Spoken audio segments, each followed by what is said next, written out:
Hello friends, welcome back to our channel. এই দেখো, আজকে আবারও একটা তোমাদের সাথে আর একটা রেসিপি নিয়ে চলে এসেছি। সেটা হচ্ছে এগ চাউমিন। তো এগ চাউমিন বানাতে কী কী লাগছে চলো তোমাদের সাথে শেয়ার করি। ফার্স্টেই দেখো, চাউমিন তো লাগছেই। চাউমিনটাকে ঠান্ডা জলে ভিজিয়ে জল ঝরিয়ে রেখেছি। আর এগ চাউমিনের দুটো এগ তো লাগছেই। তো দুটো এগ নিয়ে নিয়েছি, ডিম নিয়ে নিয়েছি। আর এদিকে আছে পেঁয়াজ কুচি, বিনস, এদিকে আলু আর বাঁধাকপি।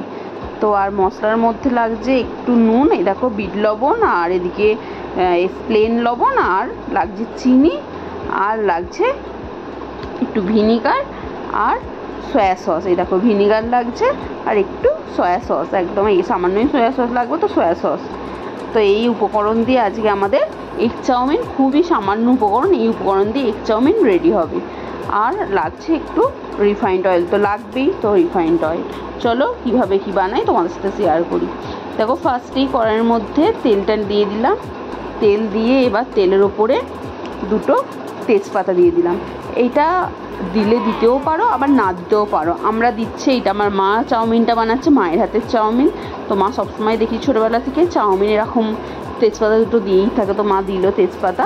তো তেজপাতার পরে এবারে চেরা কাঁচা লঙ্কা গেল। চেরা কাঁচা লঙ্কা দেওয়ার পরে এবারে ঝিরিঝিরি করে কেটে রাখা আলুটা আমরা দিয়ে দিলাম। এবার আলুটা একটু ভাজা ভাজা হতে সময় দেবো। আলুটা ভাজা ভাজা হয়ে যাওয়ার পরে তারপরে আরও যে সবজি আছে তারপরে সেগুলো আমরা অ্যাড করব। দেখো, আলুটা ভাজা ভাজা হবে। এই দেখো, আলুটা ভাজা হয়েই গেছে। এরপরে আমরা দেবো বিনস কাটা আছে। এরপর আমরা বিনসগুলো আলুর মধ্যে দিয়ে দেবো। দেখো, বিনস দিয়ে দিলাম। তারপরে বাঁধাকপি কুচিগুলোও দিয়ে দেবো। দেখো, বাঁধাকপি কুচি দিয়ে দিলাম। সুন্দর করে সব সবজিগুলোকে ভালোভাবে একটু ভেজে নিতে হবে। দেখো, বাঁধাকপিটা কাঁচা কাঁচা অনেকে রেখে দেয়, কিন্তু ভালো লাগে না বলে আমরা রাখিনি। তো এরকম সুন্দর করে একটু বেশিই ভাজা ভাজা করে নিয়েছি। দেখো, সব সবজি ভেজে নিয়েছি, ভেজে আমরা তুলে নিচ্ছি। তুলে যতটুকু তেল বেঁচেই আছে, একটু তেল দেখতে পাচ্ছ, ওর মধ্যে আমরা দুটো ডিম ফাটিয়ে রেখে দিয়েছি। এই দেখো, দিয়ে দিলাম। তো ডিম দুটো ভুর্জি করে নেবো। এই দেখো, ডিমের ভুর্জি হয়ে রেডি।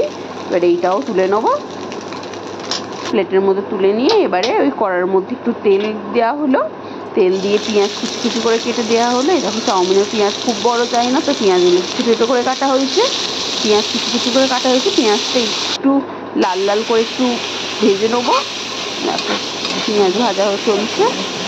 পেঁয়াজ সুন্দর করে ভেজে নিলাম। ভেজে নিয়ে এবার যত ভাজা সবজি, ডিম যা ছিল সেগুলো পেঁয়াজের মধ্যে দিলাম।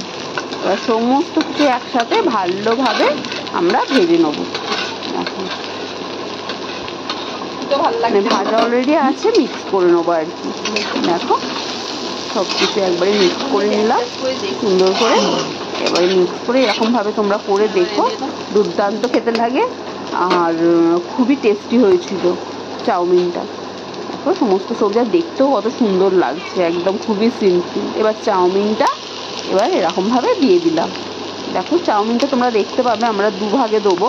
তো বেশি মাত্রায় চাউমিন যখন করবে না, এইভাবে দেবে, খুব ভালো হয়। মশলা পুরো একদম সব জায়গায় ব্যালেন্স করে, না হলে কোনো জায়গায় একবারে দিলে দলা পাকিয়ে দেয়, কোনো জায়গায় নুন হালা হয় না। তো দেখো, নুন দিয়ে দিলাম। চাউমিনটা দেওয়ার পর নুন দিয়ে দিলাম, আর বললাম চিনি নিয়েছিলাম, তো জাস্ট টেস্টটার জন্য একটু অল্প চিনি দেখতেই পেলে, একদম সামান্য চিনি দিয়ে দিলাম। দিয়ে পুরো জিনিসটাকে ভালোভাবে মিক্স করে নেবো। এরকমভাবে মিক্স করে নিলাম। মিক্স করার পরে আবার ওরকম সেম প্রসেসে আবার চাউমিন দেবো। চাউমিনটা দিয়ে দিলাম, দিয়ে আবার ওপর থেকে নুন আর প্লেন নুন আর চিনি একটু দিয়ে দেবো। দেখো, আবারও আমরা দিয়ে দিলাম, দিয়ে প্লেন নুন আর চিনি আবারও অ্যাড করব। দেখো, নুন দেওয়া হলো আর একটু অল্প চিনি দিয়ে আবার সমস্ত চাউমিন সবজি আবার এরকমভাবে মিক্স করে নিয়েছি। নেওয়ার পরে আবার এবার চলে গেল ভিনিগার দিলাম। ভিনিগার দিয়ে এই দেখো, চাউমিনের কালার কত সুন্দর এসছে। এখনও টমেটো কেচাপে কিছুই যায়নি, কিন্তু কত সুন্দর চাউমিনটার কালার এসছে। দেখো, একটু বিট লবণ এই দেওয়া হলো। চাউমিনে তোমরা একটু গোলমরিচ, বিট লবণ এইসব দিয়ে দেখবে চাউমিনটা আরও খেতে আরও সুস্বাদু হয়। তো গোলমরিচটা তখন বলা হয় না, তো গোলমরিচটা এই দেখো আমরা দিয়েছি। চাউমিন যখনই করা হয় না কেন গোলমরিচটা দেওয়াই হয়, গোলমরিচ দিলে চাউমিন খেতে আরও সুন্দর লাগে। এই দেখো এবার টমেটো কেচাপটা দেওয়া হলো, টমেটো কেচাপটা দিলাম। এবার সয়া সস একটু, একদমই সামান্য সয়া সস দেবো, সামান্য সয়া সস দিয়েছে। তারপর এবার সমস্তটা কেচাপ আর সয়া সস সমস্তটাকে নিয়ে আমরা মিক্স করব। দেখতেই পাচ্ছি চাউমিন রেডি, ব্যাস আর কিছুই লাগবে না। চাউমিন আমাদের পুরো একদম ঝরঝরে চাউমিন, একদম পুরো ঘরোয়া, একদম রেডি। কিন্তু খেতে দুর্দান্ত হয়েছিল, তোমরাও এরকম বানিয়ে দেখেই দেখো। এই দেখো আমাদের চাউমিন রেডি, একদম রেডি করে করা হয়েছে। এবার খাওয়ার পালা। সুন্দর লাগছে, দেখতেই পাচ্ছ চাউমিনটা দেখতে খুব সুন্দর হয়েছে। শসা পেঁয়াজ দিয়ে চাউমিন খেতে জাস্ট দারুণ লাগে। তোমরাও এরকম ভাবে করবে। আর এখন আমার মেয়ে চাউমিন খাচ্ছে, চাউমিনটা তার দিদুন কেমন হয়েছে, দিদুন চাউমিন বানিয়েছে, চাউমিন কেমন হয়েছে ওই তোমাদের টেস্ট করে ভালো লেগেছিল। চাউমিন এইসব তো বাচ্চাদের ভালো লাগে। তো ভিডিওটা ভালো লাগলে বলো কেমন হয়েছে, চ্যানেলটা শেয়ার, সাবস্ক্রাইব আর কমেন্ট করতে ভুলো না। তো আজকের মতন এই দেখো আমার মেয়ে বলছে একদম দারুণ হয়েছে, দেখতেই পাচ্ছ বলছে। বাড়িতে সবাই করবে। টাটা বাই, আবার নতুন কোনো ভিডিও নিয়ে আবার নেক্সট কোনো আবার আসছি। তো আজকের মতন টাটা বাই।